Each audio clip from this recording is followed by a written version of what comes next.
Instead, because of the time we need to care for, particularly these small walleyes in production that we need. So what did we do this year with walleye production? The number of fry went up, yeah, almost 1 million fry. So we're really excellent, which worked fine in a lot of situations.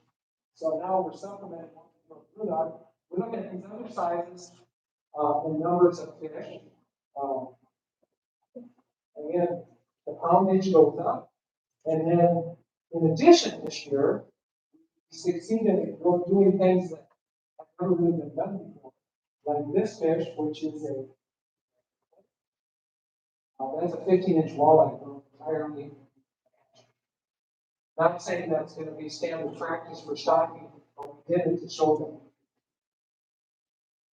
Yeah, well, we did end up getting stocked and shared in weight about 1,500 anyways.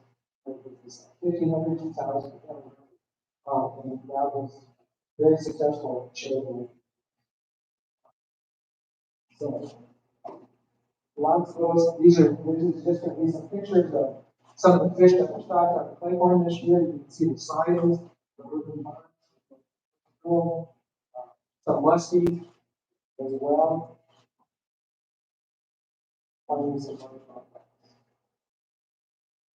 So if we look at it through the years, grass production of walleyes just at Claiborne Springs. It's the only place we're doing this. 2022, about 350 pounds. Jump ahead to this year. Adding in. So far, that does not even include the fish that will be stocked this fall. Or it doesn't, relative does not include the fish last season. To put this in perspective, another nice planning document, another script, we stock millions of these fish. We have a record production of blue dog hatchery this year. Really good. Those fish, I think they're going to perform very, very well. But to put this in perspective, 5 million ton fish are going to equal 2,500 pounds. So on a poundage basis, we can do that. We're going to do that on a poundage basis, not number basis. 4 tanks. Those are 6 tanks. Improving the concept, paving the way for the future for some pretty radical changes in how we do business and how we do fish. And it's a lot less expensive to some of the last technology than it is expensive. So that kind of leads into this whole idea of this really, I guess, does show a whole bunch of confidence in my bosses and leadership. The plans moving forward, what we want to do to really maximize the breeding efficiency, produce all of the seeds. Several years ago, we developed the plans. As a plan was presented to the Fish Commission, they approved it, and there's been changes over that time to find out we're kind of following that blueprint for where we're going. And part of that is to be the finished ration. Unfortunately, I wish it was supposed to be done this year, but circumstances out of control, these supply chain issues, things are getting delayed at least 12 months. We can't get the equipment from the manufacturers because everything is so we're moving as fast as we can, but we're still not getting to throw more money on it because that stuff just isn't available. Right now, to get one of those 6-foot tanks, there's a year. So we're doing the best we can. That will probably be next year. Once we finish Rabbit Farm, we're going to have 4 systems. This would be the maximum production. Actually, the likely production out of those 4 systems. So once in operation at Lakeland, we should be able to do 600,000. Then we'll crop those tanks out. We'll be able to 400,000 fish at 3. Then we can crop those fish on for another 150,000. At 5 inches, crop them on 15,000. 8 inches in the fall, but next spring, 1,500 fish, or so, 15 inches. The big question with this is, because we have never had the sizes of these walleye shopping. Nobody knows about this in the news. And will it be proportional to, can we stock 300,000 5-inch fish and get the same return as if we stock 2 million 1-inch fish? I don't know. That's where we have smart people like Dr. Vince that is going to lead us with the studies.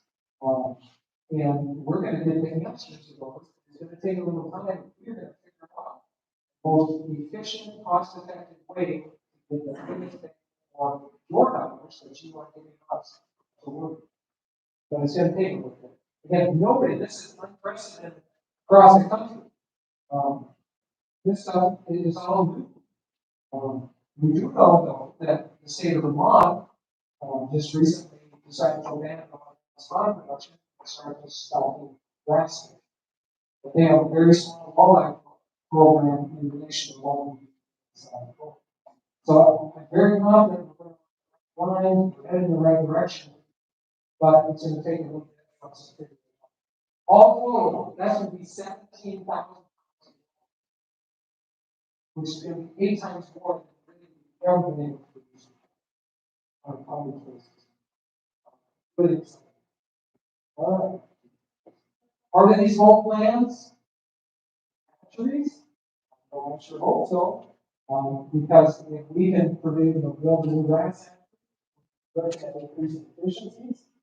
And where we're looking at building it, at least this new one, is we would like to have some cheap land. Along with that, we would like to have some work here. We're just going to go down through. We need to have the availability of student, lots of student interest, because that's only going to be able to have the labor to run these facilities. So we have to have any new facilities located next to a college or something like that. It's either make any model. Few permanent staff, lots of insurance. It would be nice to have these factories in places where people to want to move there, work for us, challenge, as well as keep people working. All challenges we're dealing with.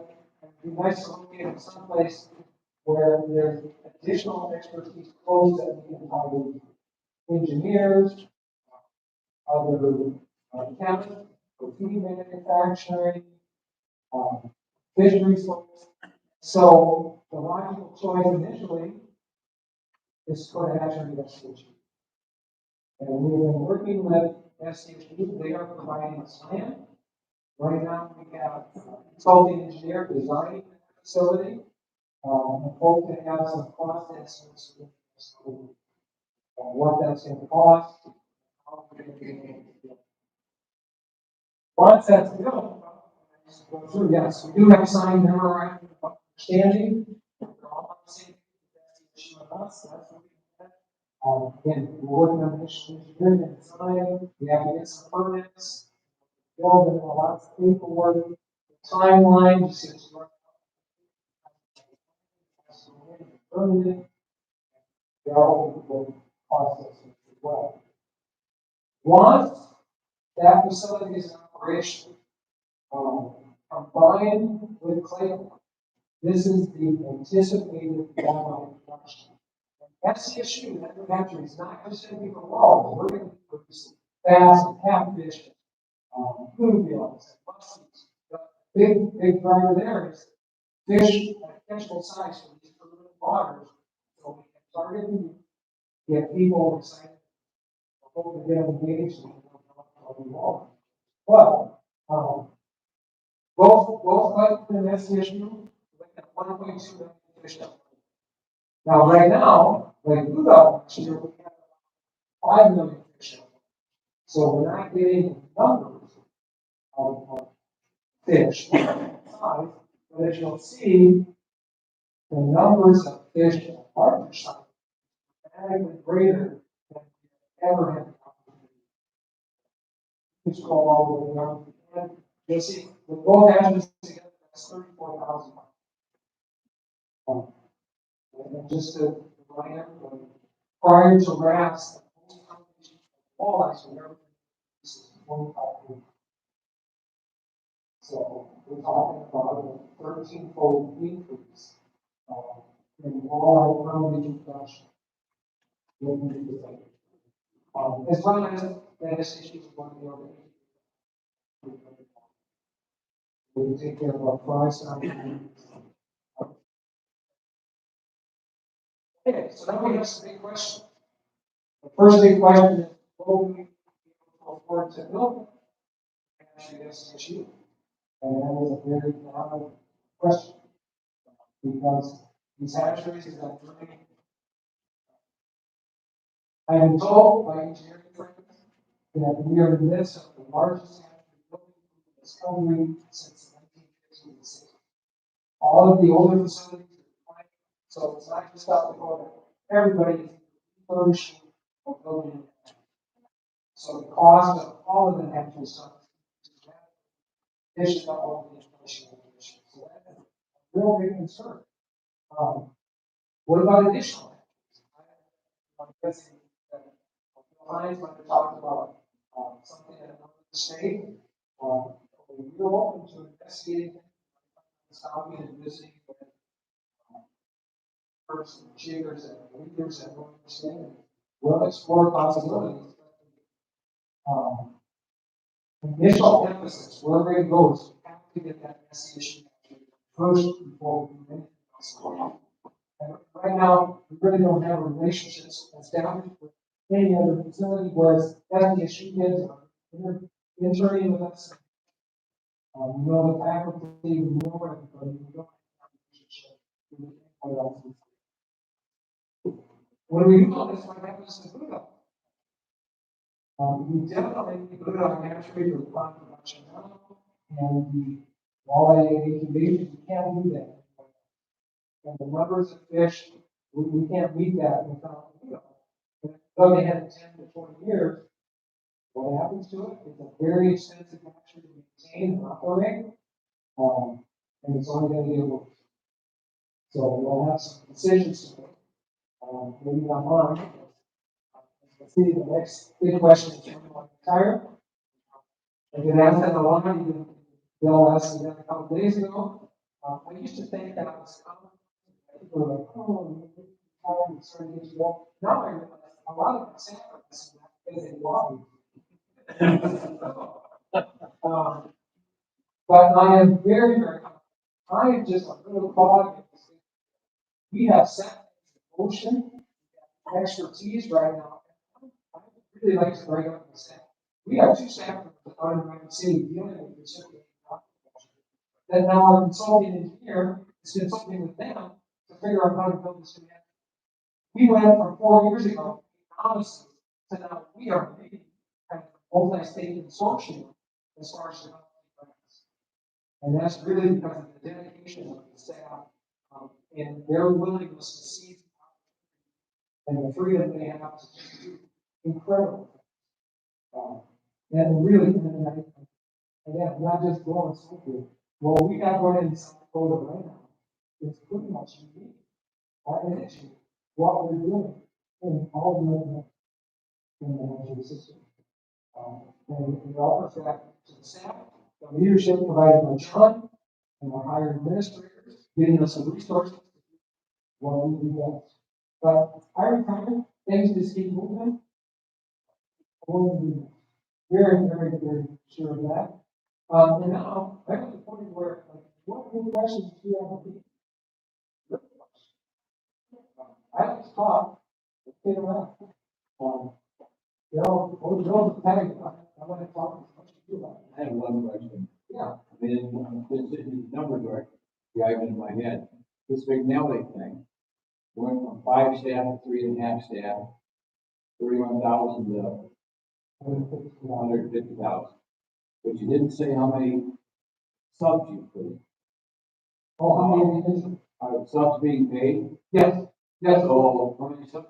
but in the cut 1.5 months. Okay, so the question is, how does this committee want to work with regards to I interest? assume it's a dollar savings. Yes. First of all, interns that work either during summer or during the school year, jobs, they're able to come to work, which is why, like, SVSU, well, kids can come in for a couple hours and do classes, do their chores, and we come back. The number of, interns varies dramatically as our hours vary. We rarely during the school year have interns that work more than 20 hours. So most years we'll have 2 or 3, sometimes we have as many as 6. The cost savings are pretty bad. If you get paid the intern salary, they don't get any benefits, which is a huge cost saving. And depending on funding, just as needed. And trying to figure out how to do this permanent staff. And maybe we don't need permanent staff there all year round. People, so time interns anymore. The cost savings from a labor standpoint.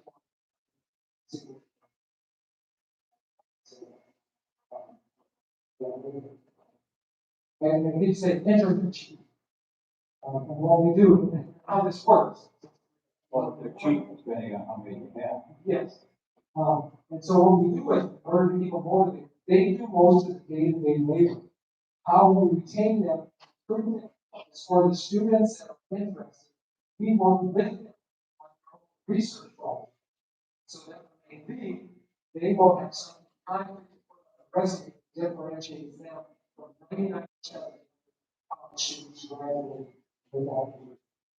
And that is a big recruitment tool to get kids to workforce, because we are paying something.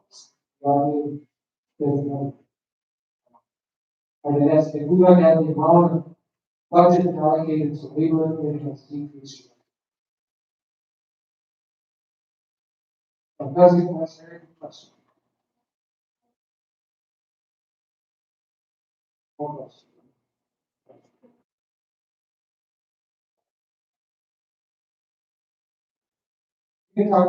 Thank you again for paying my story.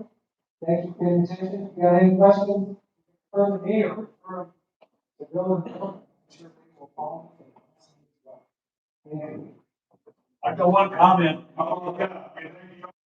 Right off, let's hear it for kids.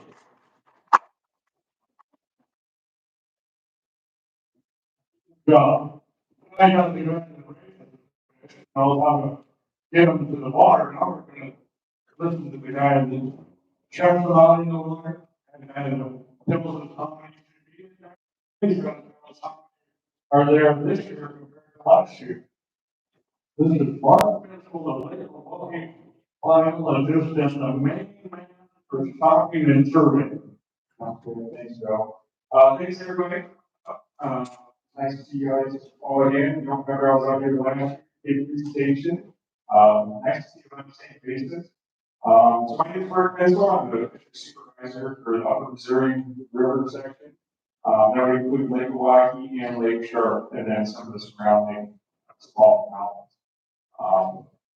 So those approached me to see if I could get updates at this meeting, and I got to be honest with you, we are just finishing up our summer surveys. So we start in July with our hydrofish surveys.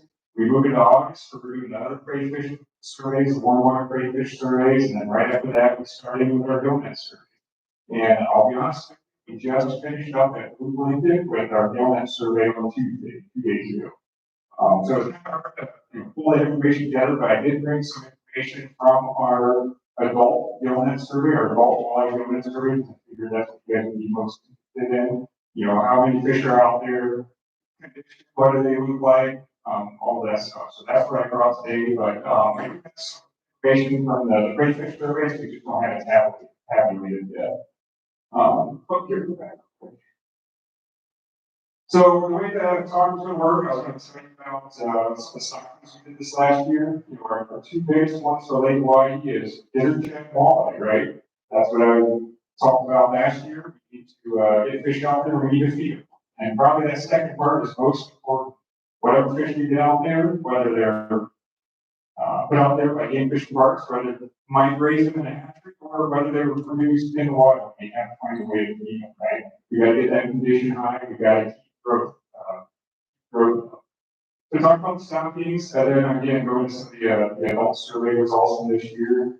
And then looking at, some of the very early data, some tentative plans on what we're thinking for next year. Now, again, we don't have all the information from the surveys yet tabulated, so we can't do a firm stocking plan for next year. But this is what the initial data is telling us so far. We'll look at that. So just as a reminder, most of you guys have already heard this, but we break Lake Hawaii into two management zones, right? Upper and lower, very simple.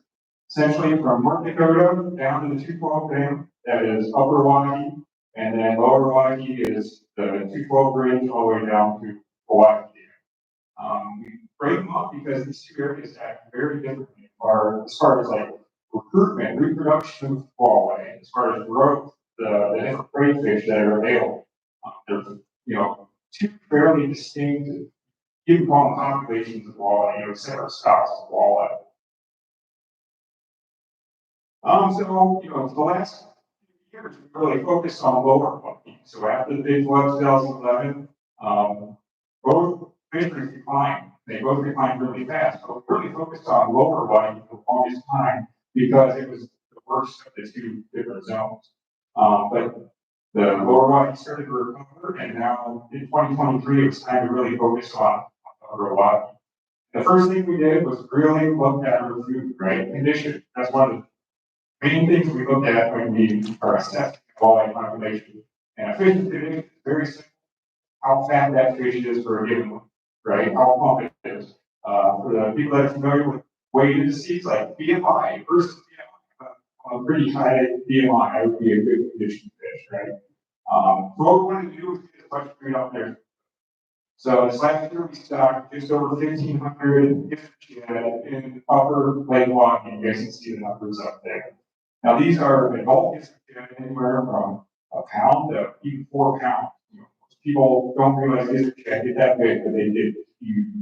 And one nice thing about these really big gizzard shads, they produce a lot of young little gizzard shad.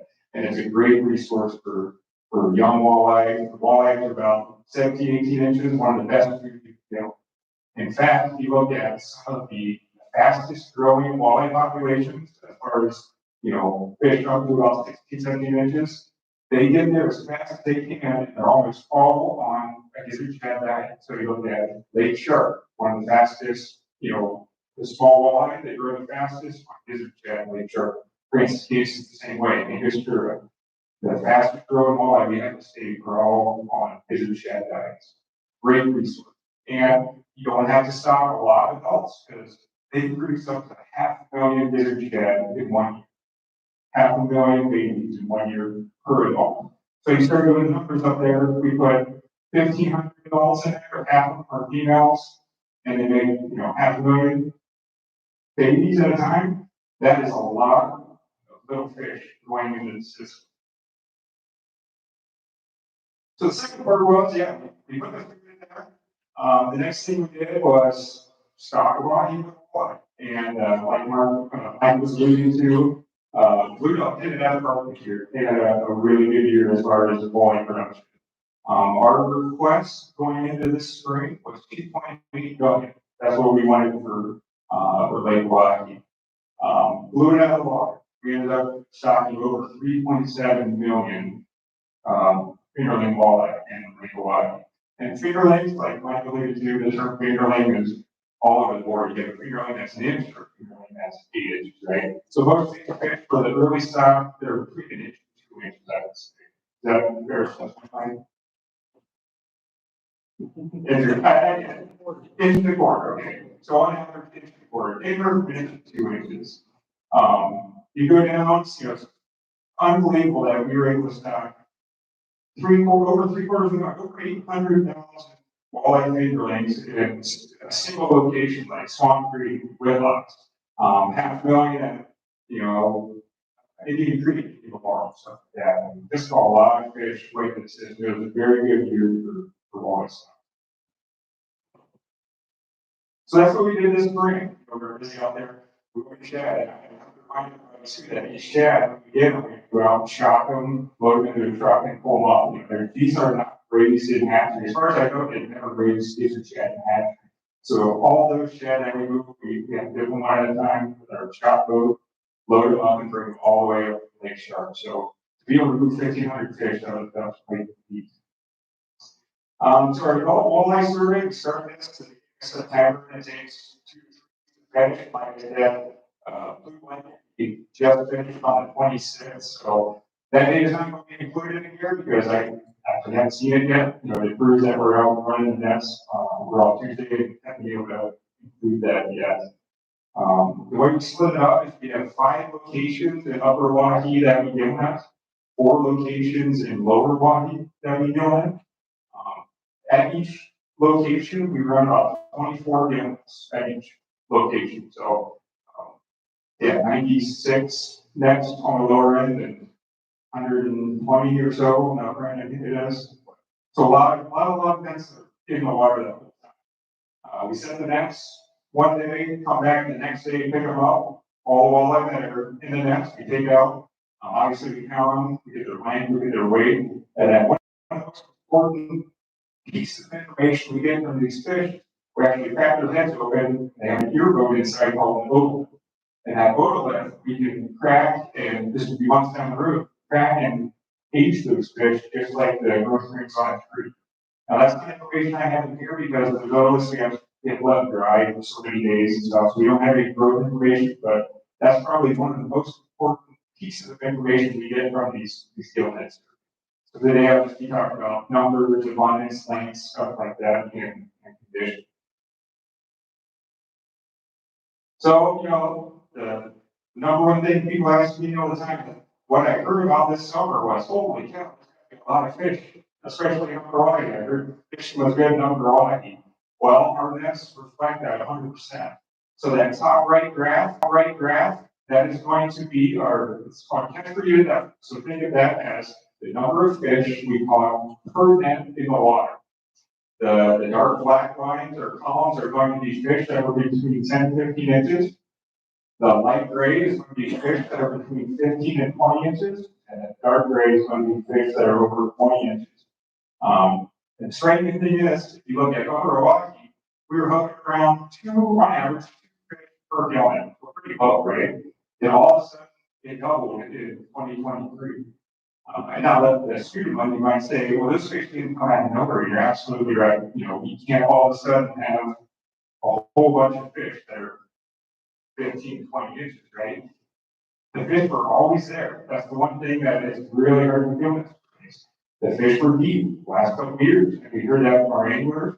Our gill nets, we might go down about 60 feet with our gill nets. So fish that are past 60 feet, you can't touch. And that's one of the problems we've had over the last couple of years is that we know these fish, especially when we're doing our surveys in August, September, you know, the heat of the year, these fish were deep. So yes, we did have increased abundance this last year, but by and large, we think those fish that we caught in our inlets this year were always there. They were just deep in the summertime. Couldn't catch them. Lower end, it's been good. So a lot of people weren't aware that we started stocking Milwaukee back in 2017. So 2017 we started stocking, but 2019 we started seeing those fish. They were at a size that they actually started showing up in our gill nets. And, lower end, I think is definitely on the path for recovery. That's what we are projecting Upper Waukee to look like over the next few years with the stocking plans going forward. But overall, increased number of fish, 15 to 20 inches. And again, talking to a lot of the anglers, I think they saw that too this last year, right? Really good year, both in upper and lower Waukee. Highest abundance of fish less than 15 inches in upper Waukee. Nothing else, you know, we put these things in size categories, so like 10 to 15 inches, 15 to 20, right? Slot fish that you guys call. Everything over 20 inches, but really look at the entire distribution distribution of fish we catch, it's really had two different stories between upper and lower. Again, top right is Upper Milwaukee, and this is the same thing. So this is the number of fish per gillnet for each one of the size classes. If you can see that yellow vertical bar, that's 15 inches, okay? So all the fish below that are less than 15 inches. Everything above it is over 15 inches. What happened this last year is that we're moving fish from the left side to the right with growth, right? Good condition, good growth. We're seeing the fish surpass that 15-inch mark this year. Same thing's happening on lower Milwaukee. It's moved a little bit quicker, right? We're seeing more of those farmers move to the right. Now, this is probably the most important piece of information we have other than fish growth, and that's condition, stocking, relative plumpness of fish. Top right again is Upper Milwaukee, bottom right again is Lower Milwaukee. The black line is fish, again, 10 to 15 inches. The gray line is going to be fish 15 to 20 inches. And the darker black line, I guess I showed up kind of weird, but the black line with the gray dots is fish over 20 inches. Take home message here is that, big jumps in fish condition. The relative plumpness of these fish, how fat they are for a given length, has been increasing. And that was really no surprise to us once we started doing our crayfish surveys this year. So the number of spot-tail shiners that were out there, really good year for reproduction, spot-tail shiners, white bass, yellow perch were out there, freshwater drum, and of course gizzard shad. With that flooded vegetation we had this spring, it was a phenomenal year for our warm water perch. So the fish grew fast, and one of the best things is they didn't go deep, right? Our fishing in shallow water actually stayed for the majority of summer. Actually, our best net of our numbers of fish in a single net is at an 8 feet long. So just keep that in mind. It was unbelievable. And big fish out of shallow water too. Go back. And what's nice is you actually see we had, improvements all across the board, right? We did our head stockings. We really focused on Lake Milwaukee, upper Lake Milwaukee this year, but those improvements in growth that are in condition, that was called lake-wide. There was a lake-wide group in production in the lake. That again, flooded vegetation. Anytime we can have flooded vegetation, you're going to see year classes that are really, really strong. So looking at that, we started thinking about what we wanted to do for a stocking goal, and I just put this together just for this group. We won't put an actual stocking plan together until we get growth, right? That was probably the most important piece of information. We want to know how long it takes for a fish to get 15 inches. If we're, quick growth, if we're at 2 years, over 2 years, then, stocking is, green light, green light, green light. Once growth slows down to, past that 3 years, 3.5 years, then we start having to have some serious considerations on whether we want to stop. But I'm pretty confident after looking at the fish condition that we had them late this year, as well as plumpness, after looking at all the crayfish we saw, we'll probably have a similar stocking goal to this that I present today. So this next year, in 2024, we're going to start alternating our big stockings between upper and lower one. We want to do this because we don't want to stock a large year class right on top of another large year class. That's one of the fastest ways to slow growth and drop your fish condition, right? Get more mouths in there competing, the water will be similar in size, and we don't want competition to happen. We want that year class to come through, get to 15 inches as fast as possible, and then come back and stop the next one and just do it all over again, right? So the plan next year is to stop, really focus on gizzard shad. I went ahead of myself a while. This is gizzard shad. So the first thing we're going to do is stock, right? Before we stock walleye. So a much bigger stocking goal than we've done in the past. So this year we stocked 1,500 adult gizzard shad. Next year our goal is 2,700. again, kind of alluded to this already, but really focusing on lower Lake Milwaukee for right now. With some stockings still up, we were considering these maintenance stockings up and, like Paul and Oak Ridge and Swan Creek. Again, keep fish in that system, but then really what we're preparing for is stocking on lower Milwaukee is what we plan on doing with walleye. And this is our goal for walleye. I already alluded to this. We're going to be stocking, walleye, large stockings in alternate years between upper and lower. So this year we did stock lower, so we'll stock lower Lake Milwaukee, 2.8 million is again our goal. Again, it's preliminary, we haven't made these officially our stock request yet. This is just what we were thinking.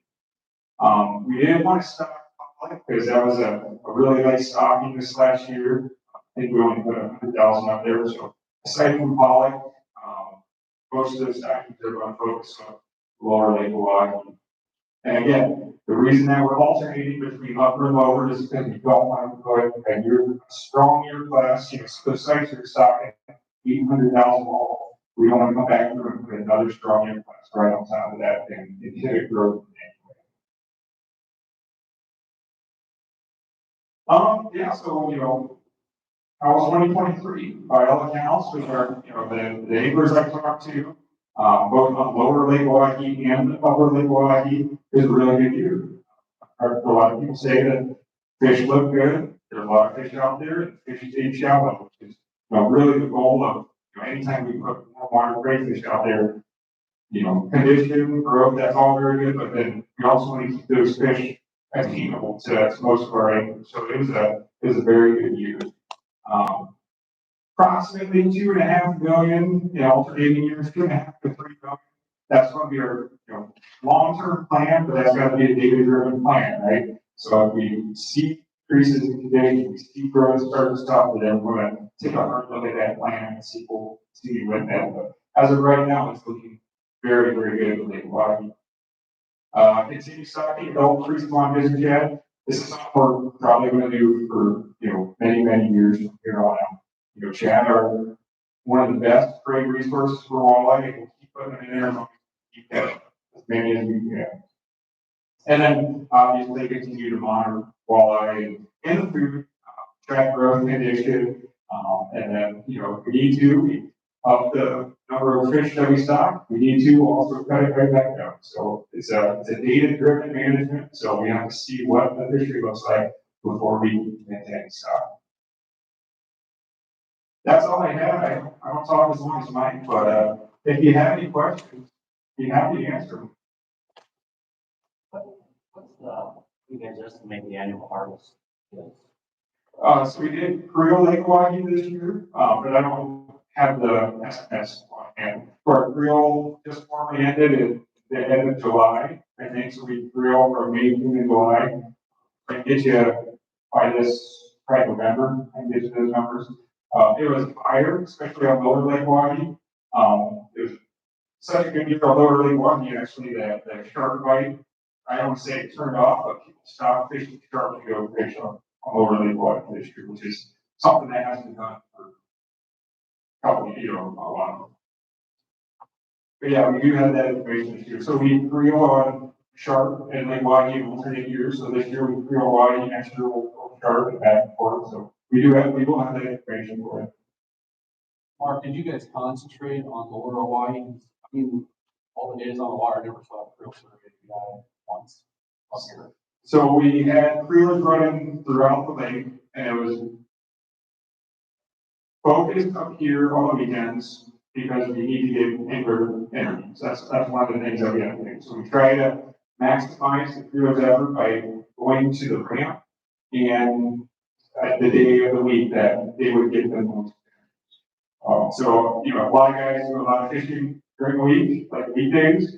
The odds of running into a crew is probably a lot slimmer than if you were fishing on a Saturday at a couple ramps, bushes, willocks, and some of the bigger ramps with a lot of people on the weekend.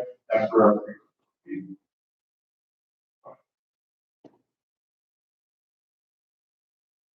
Yeah. Just taking it out of the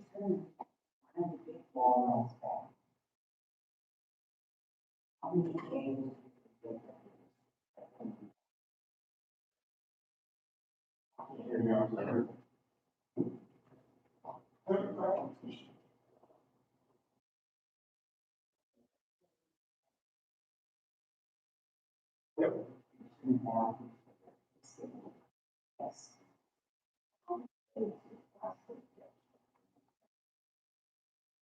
The question was, if you had a 20-pound ball, how many eggs would you give us in return if you return that fish back into the system?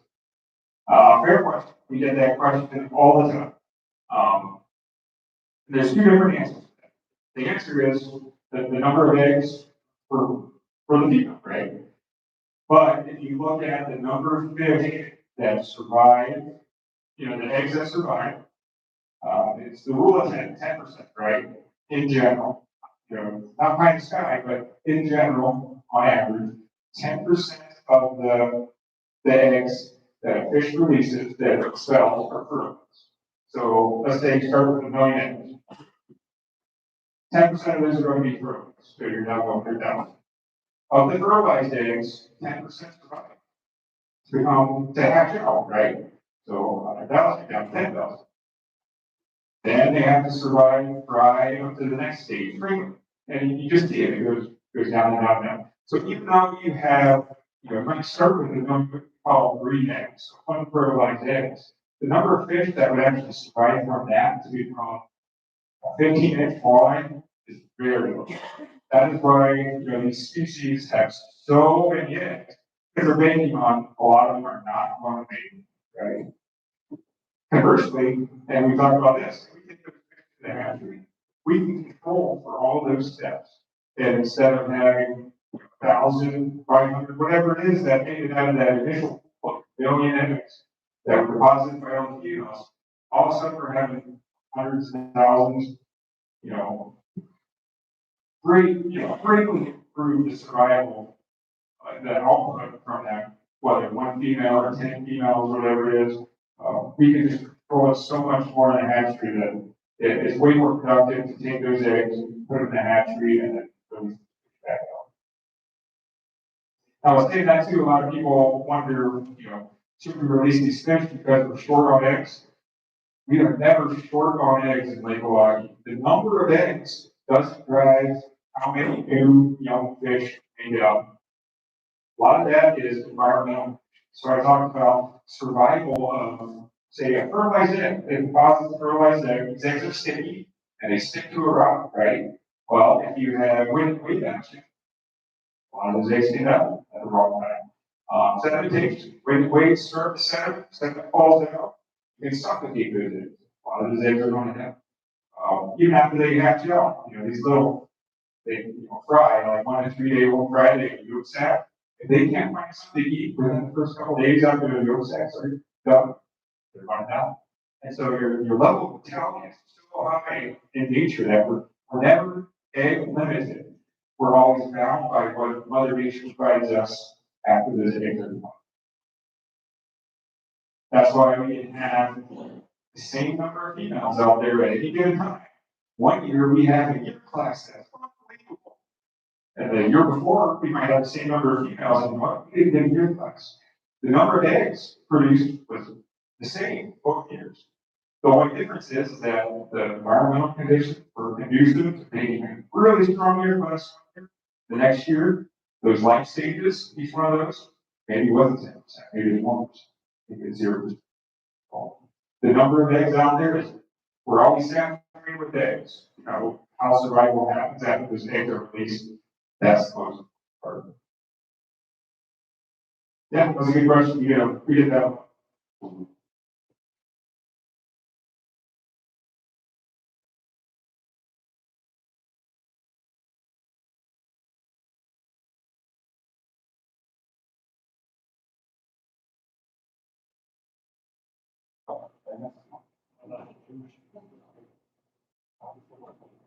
Well, pleasure.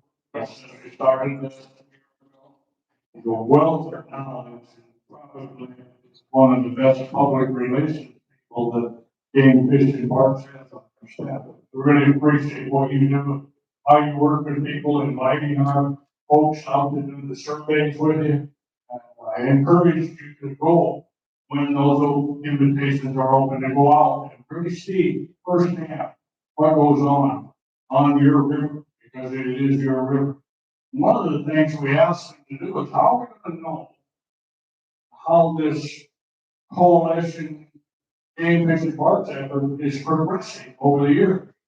So why don't we have our guides co-op with us and report the fish that they're catching in some organized fashion, so that we know if we're really getting, because they're out there all the time. You can do all the trails to raise one, but you're gonna know what size of fish are coming here, if, ask the guys, because they can tell you. So we should, and they should run down on a piece of paper and turn them in. And Mark says, I think we should develop a system to do that. And the guy who worked with Brent Timmons, a pretty good guy from up north, Mark, or Brent's gonna tell you all about this system. All right, so anybody that doesn't know me, I'm Brent Timmons. I'm my wife Kelly, our owner operators of Low Res Hotel, Low Pro Guide Service in Woolwich. And I'll give you a little background here. When these guys started this coalition a year ago, I was pretty apprehensive about it. I thought, you know what, this is gonna be one of those deals where these guys all get together and meet and game up against these guys. And I've always had a really good working relationship with these guys, and I honestly, I did not want to be a part of it if that was the direction at all. And I also think, you know, me as a guy, my business is, it totally is, the success of the reservoir is imperative to my business. And these guys, you know, work with us. That's gonna make the reservoir succeed. So, so we came up with this idea for the guys to report to the fisheries guys. And I think it's really important just because of the fact that Bill said, who's on the water and where the guys are. And the other thing, I feel like, you know, our input to these guys is very important to the success and changes that need to happen on the reservoir. So it's a pretty simple little deal. Like Bill said, I think we first started out, we were thinking we were going to just write in a bunch of numbers and then turn them into the fisheries guys at the end of the year. And Mark came up with a program, and then he is, and it's very, very simple. Actually, all you have to do is go to this link right here. And over the winter time, I'm going to probably touch base with a lot of the guys, get emails, and send this link out to these guys and just show them how easy it is. So if you can open up that link for me, just to show how simple this is. It's basically, I'll start here. Okay. Yep, so this is the Game Fishing Parks main page here. So once you go to their website, you just click on the fish. And then you go down to related pages, and then go down to fish surveys, reports, and maps. Or, no, the Lake Walking Fishing Guide reporting tool, right underneath it. So that will open up this right here. Now, me personally, I would like to see a little more information, but I think Mark was smart in this, that most of us guys, when we get out of the water, we want to set the computer and spend a half hour telling you about each fish that we caught throughout the day. This deal, I've built it up a couple times, it takes less than 5 minutes to build this thing out. So, like I said, I really feel like it's imperative as me and others that are guiding up down the system. I think it's imperative that we work with these guys, and I think this is a great tool to help out as far as giving them some of the information that they need to make this reservoir succeed. My presentation is short, so if you have any questions on that, just let me know. Yes, go ahead. So if you scroll back, there's a couple things I want to highlight with this. And the first thing was anonymity for our guys, right? We want to use this information to help track the reservoir. We don't want to use any of this information for anything other than tracking what the guys are collectively, how the fishery is doing based on how the guys are reporting. So if you look at guide and guide, email are not required fields. So if you guys are unsure about giving information, especially like, you know, if you have your hotspots or if you know a bite's good in a certain area and don't want to share that, I promise you I will share, but even if you're still uncertain about that, you don't have to fill that in. Then now, a lot of the information is what I was talking about earlier with our surveys, the depth that you're fishing, right? Majority of your fish are caught in what depth. Again, that helps us to track what the fish are doing as far as bait fish, you know, are they going down to the cold water, are they staying up shallow? Obviously number of fish over 20 inches, that's all information that we can use, especially for the next few years, get enough years data that we will just use it just like another one of our surveys. So it's very important information that we can get from you guys, and it's completely voluntary. Okay? You don't ever feel like you have to do this, but, we would appreciate the information. And again, it's a great way to start a working relationship between the two of us. For however many there are, 100 of us that use this system and want to see nothing but, you know, walleye fishing, like water, and just continue to skyrocket in the next few years. That's one thing I wanted to point out, is it's completely anonymous, they want to see, but. Thanks, Tom. We really, appreciate anything the guys and the fishermen can do to help us keep track of how we're progressing in this effort. Bill Hines decided to join on board in this coalition thing, being a co-chairman. It's been a real stalemate in this whole thing. He's made this, a fun effort for me as well. He's on the water a lot. He has some observations about where we're at today and where we're going, and also what he's observed over the last year. Thank you, I'm Bill Hines. First thing I would like to say is, Bill Wagner and myself went down here and met with all these guys, plus Don Hirschman, I believe, was there. These guys are working as hard or harder than I ever expected they would in the same direction that we're going. We need to give them a big hand at the end of this. They're all the people we are.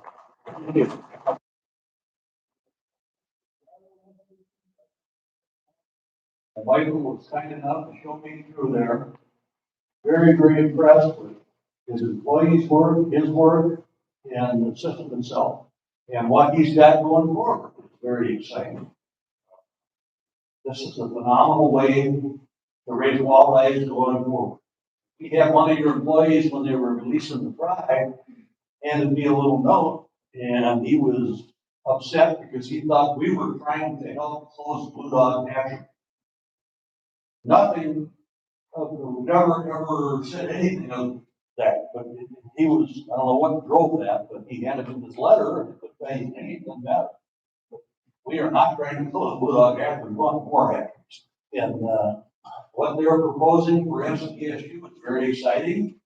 It's hard for me coming from private business to understand it's going to take a 3 or 5 year plan, but that's the way it is because they're working through the government budgets and so on and so forth.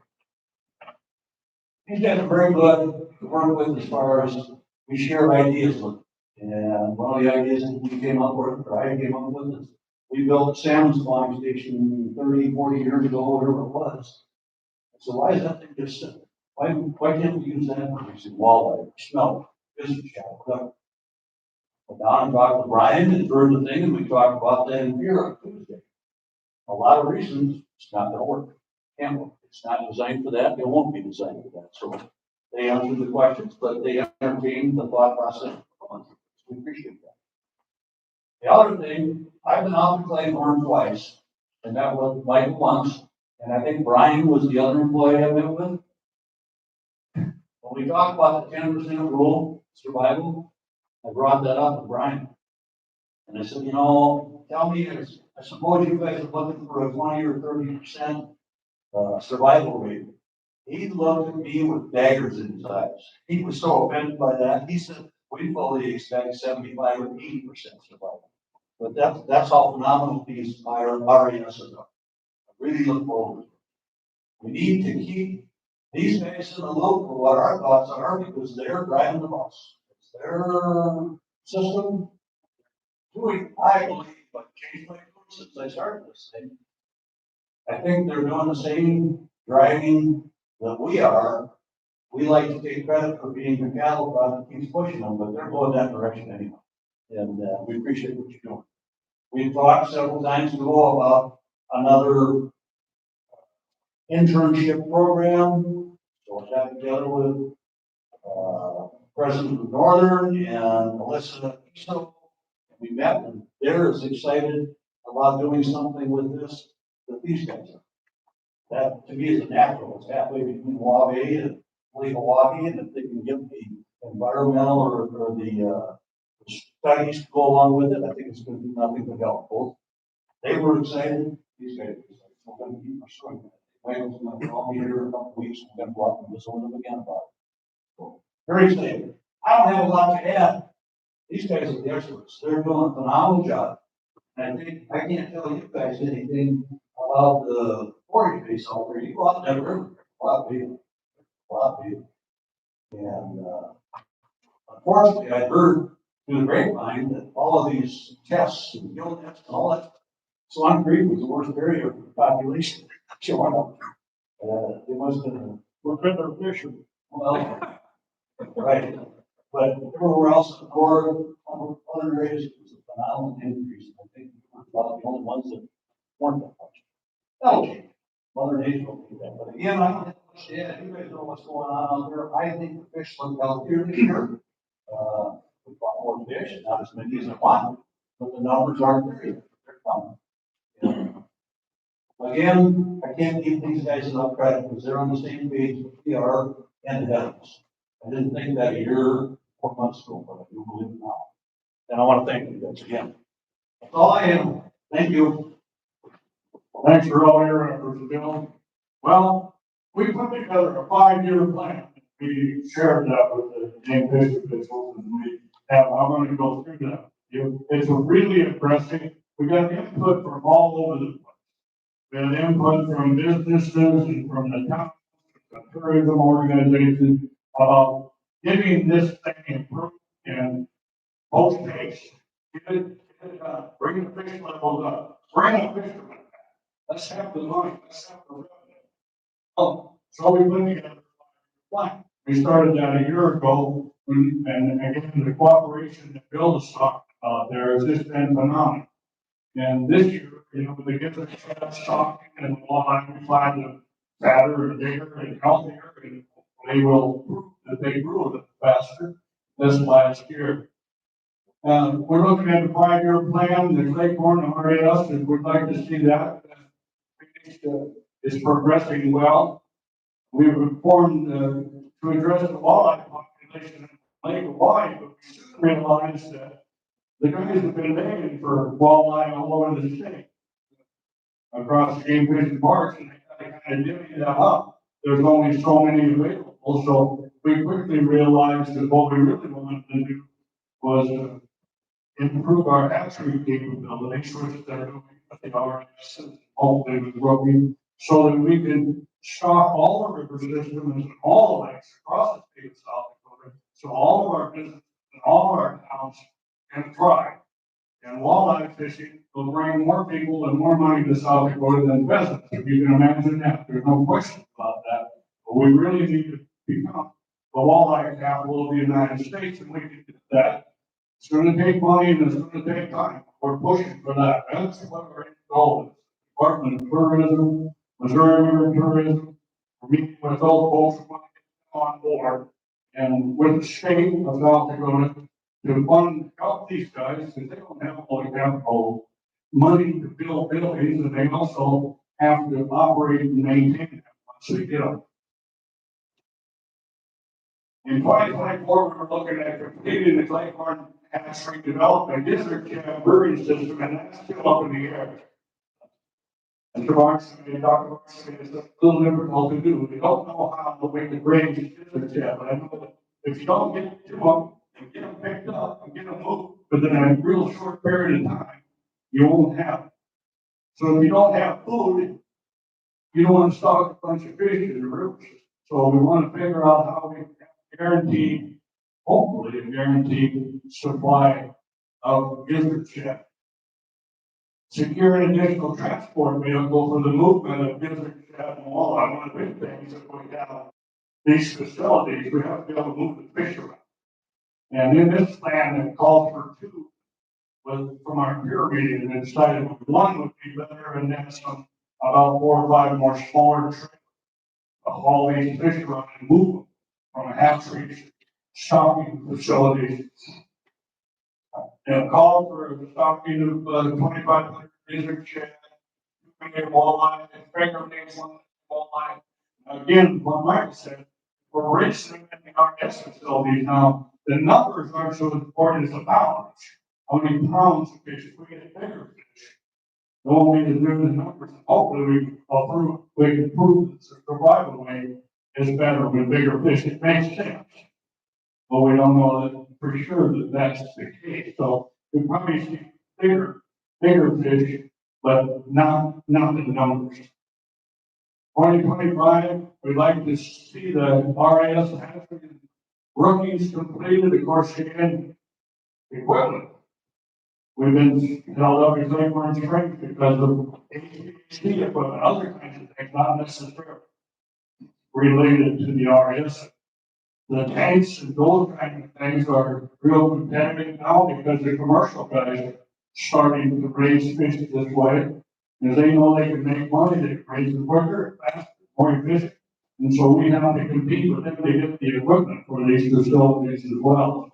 All of that will be dependent on what's available, how much it costs, and where we can help them get the money. We're going to go to work now to see if we can secure enough funding so they don't have to worry about where they're going to find the money to build those facilities out there and capital funds. There's a couple of avenues that opened up this morning. I'm not at liberty to talk about them right now, but there's a possibility to have some fence online come to game fishing parks for this project. And then 2026, we're requesting a facility in Northern, stock more gizzard shad, more walleye. The numbers now will probably be more like pounds, so it'll probably be overhead. I don't know how you want to have that. We're just looking at what had been done in the past, what we think might be needed in the future. And again, this is aggressive. It might be more than the biologists think we should put in there, but we'll balance that out as we go. We will know pretty soon how we're doing by the number of fish that are being caught, especially by reporting from the guide. The finalizing will be, and then we're looking at, we were requesting to build a hatchery on Lake Milwaukee. So we have one in Claiborne Springs, one in Brookings, one in Northern, and one somewhere on Lake Milwaukee. So again, that's maybe a big hope, but it's aggressive. And it seems like it could make some sense if we don't have to transport fish to fall. Again, it's staffing, overhead, like John Law said, it's operation maintenance costs. Get out of control if you're not real careful. So you have to be careful with that as well. 2027, that transport vehicle, they say it wouldn't be necessary to buy the trailer. We complete the facility on Lake Milwaukee, stock the gizzard shad, and hopefully raise our large females in the hatcheries and 50 eggs out, never have to go into the river. And that's a pretty expensive operation to get all them females on the river now.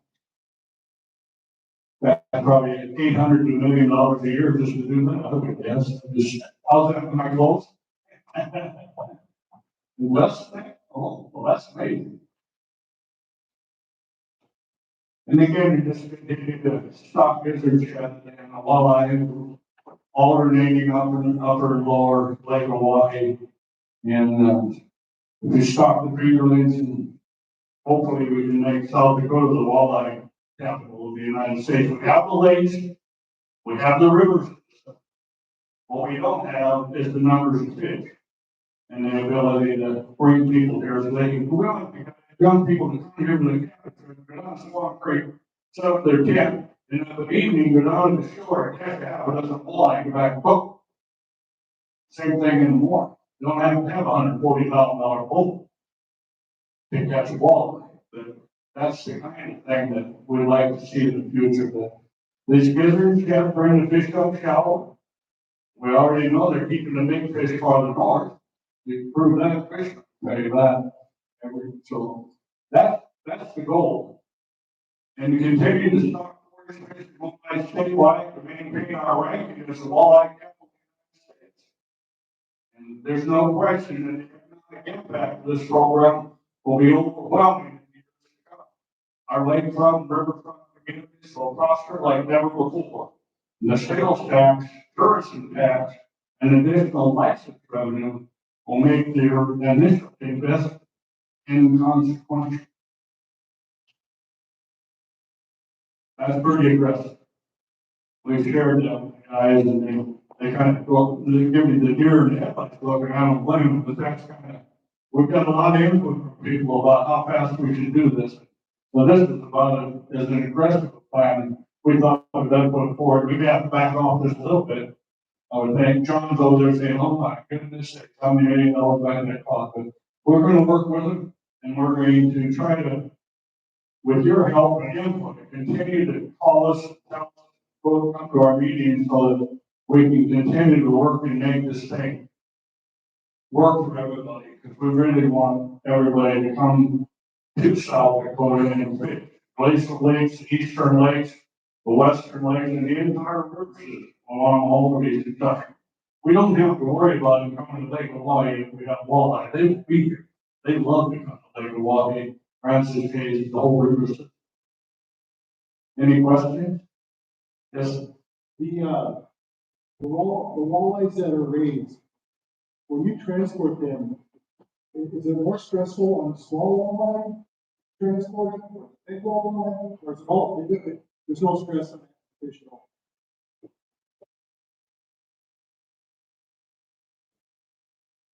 Really good question, and the answer is, I don't know.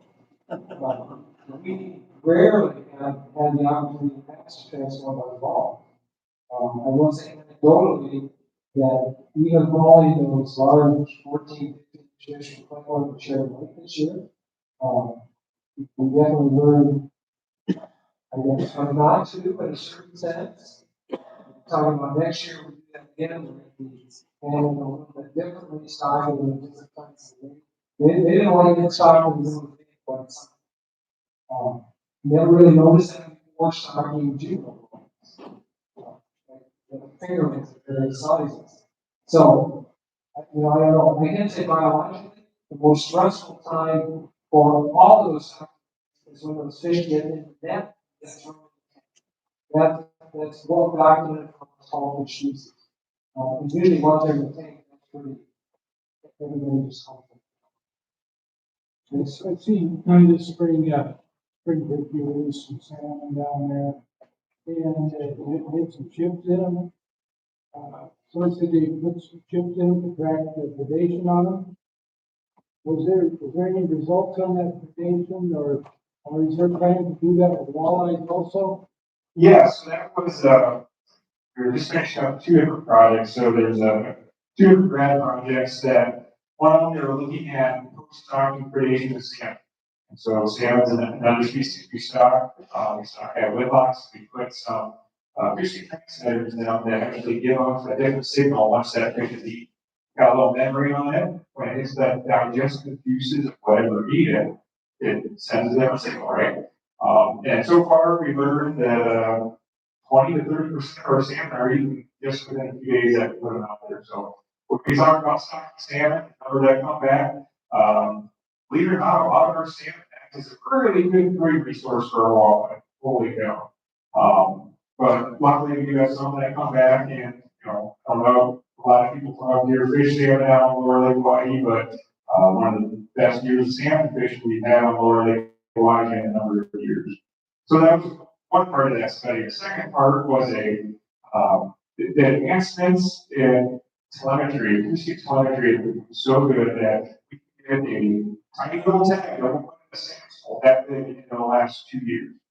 And so we're putting these tags, these fish right now, and with the goal of seeing where they're going when it's time for them to spawn.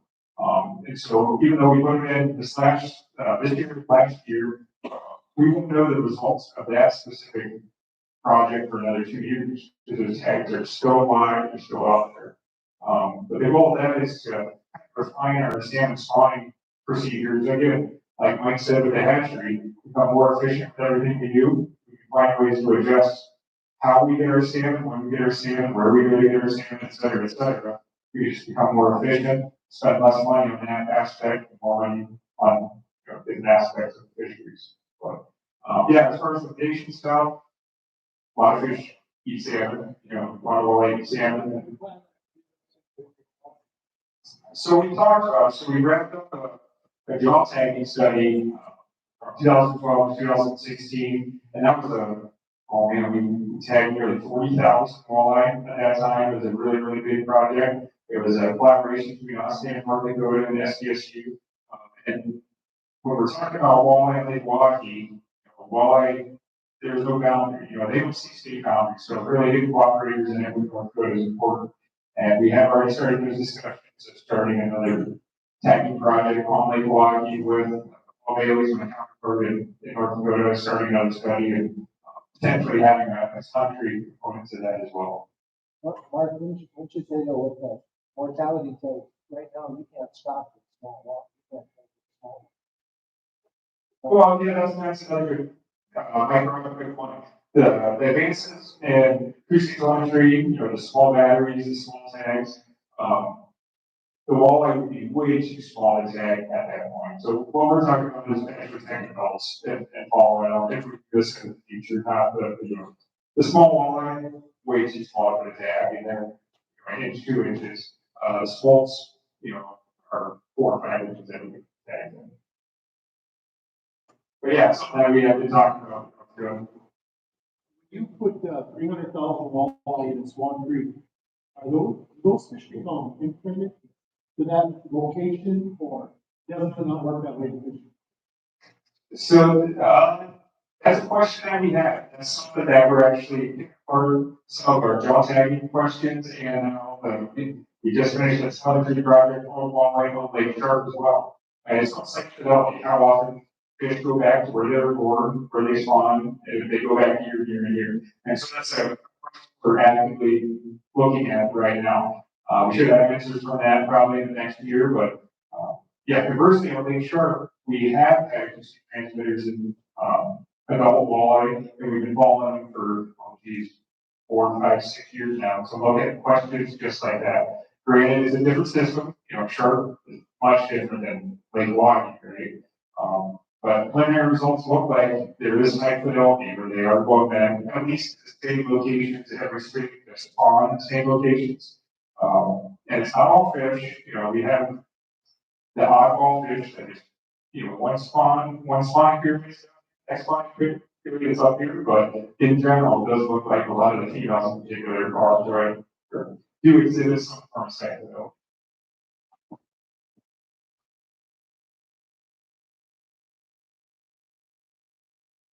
Any other questions? There's a lot of cookies there. I wanted to thank you all for coming, really appreciate it. Steve. Bottle of water. Cookies in your pocket. Oh, God.